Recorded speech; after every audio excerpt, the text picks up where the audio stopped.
Bonjour à tous, nous sommes le mardi 30 juin, voici notre point bourse.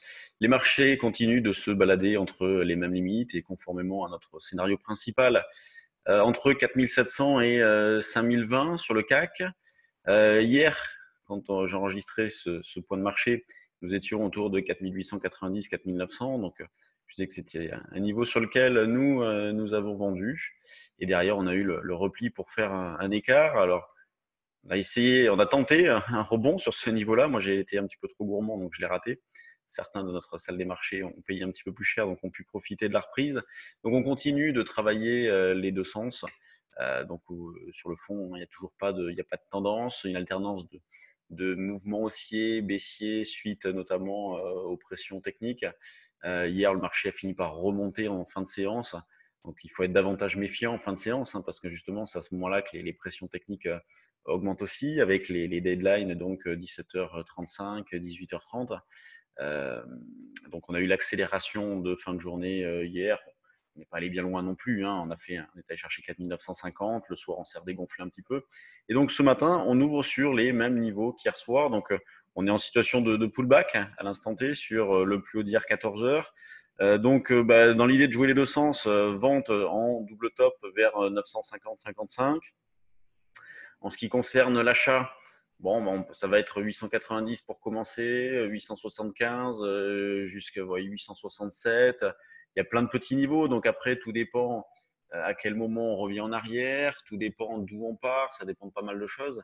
Mais déjà, vers 890, on pourrait tenter un rebond. Et c'est pour ça que sur le trade du jour dynamique, l'intérêt d'un tel service, c'est qu'on peut réactualiser facilement les propositions. Donc, c'est vivant au fur et à mesure de la séance. Donc, pour l'instant, on est parti sur une zone d'achat un petit peu loin, et puis on verra rapidement pour la remontée. Sur les options, il y a toujours des choses à faire. Il y a une volatilité autour de 30, donc on peut profiter de petits replis pour en acheter, des rebonds derrière pour en vendre. Moi, je travaille pas mal en vente de call au put spread en ce moment, ce qui me permet d'exploiter des potentiels hausse-baisse et épuisés, donc de jouer une poursuite de cette hésitation. Et sur le futur, l'idée reste toujours de capter des morceaux d'écart, de s'inscrire dans la recherche d'écart plutôt que d'un véritable directionnel, puisque le marché n'en offre pas. Sur le DAX, on s'inscrit dans la même logique, donc avec une zone d'achat éventuellement proche autour de 150, 160. Enfin, proche, c'est pas tellement proche, ça ferait 100 points de repli. On va dire une zone d'achat assez logique autour de 150, 160. Et là, pareil, on verra pour rapprocher cette zone d'achat si jamais dès 9 heures, le DAX monte. Donc, il faut accompagner, il ne faut pas non plus se mettre trop loin. De toute façon, ce qui est terrible sur les marchés en ce moment, c'est que c'est tout ou rien. C'est soit directionnel à la hausse, soit directionnel à la baisse. Donc, il faut faire preuve de dynamisme, travailler des petites quantités, mais on arrive vraiment à bien travailler à l'image d'hier, où, comme je vous le disais, on a vendu le matin, on s'est racheté dans le repli qui a suivi, et puis dans le reste de la journée, on a accumulé des écarts, notamment en vendant vers 905 et en rachetant sur 75,80. Donc on a pu le faire deux, trois fois, donc c'est bien, ça fait une belle journée au final. Donc sur le DAX, achat sur repli aussi, 150. On travaille davantage à l'achat, le DAX. On ne propose pas de niveau de vente. On continue d'accompagner cette tendance de fond qui est haussière. L'eurodoll, lui, est hyper calme. C'est pas très palpitant à travailler en ce moment. Là, on a acheté un petit peu. On avait proposé un 12,07 à l'achat, donc ça a été fait.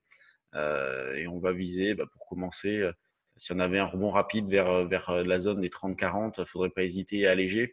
C'est le message que j'ai envoyé ce matin à nos abonnés d'ailleurs. Il faut faire preuve de mobilité. Le Rodol, oui, il y a un biais haussier sur le fond, même s'il tend vers le neutre, vu l'absence de relais. Mais il faut bouger. Donc là non plus, on ne s'inscrit pas dans un directionnel clair. On tente des achats sur les replis parce que le biais est haussier sur le fond. On profite de rebonds pour vendre, on n'insiste pas trop. Hier, par exemple, on proposait un achat dans la zone des 1,12, 30, 40. Quand le marché bouge pas pendant des heures, il ne faut pas hésiter, on sort et puis on recommence plus tard. Donc c'est comme ça qu'il faut aborder l'eurodoll en ce moment, puis même les indices, puisqu'on est un peu dans la même configuration avec des potentiels qui sont vite épuisés et donc des marchés qui n'ont toujours aucune conviction et qui évoluent au gré, comme je le disais tout à l'heure, des pressions, des algos, de la spéculation qui se prend parfois les pieds dans le tapis. Et donc, en tout cas, ne suivent pas, ne cherchez pas des justifications économiques à ces mouvements-là, hein. Vous perdez clairement votre temps. Bon, sur les actions, alors elles sont pas ouvertes, hein, il est 8h55, on a quelques petites news. Ce qu'il faut remarquer sur les actions, c'est qu'il n'y a pas, d'opportunité flagrante en ce moment. C'est ce que j'écrivais à nos abonnés à Trade du Jour Action hier.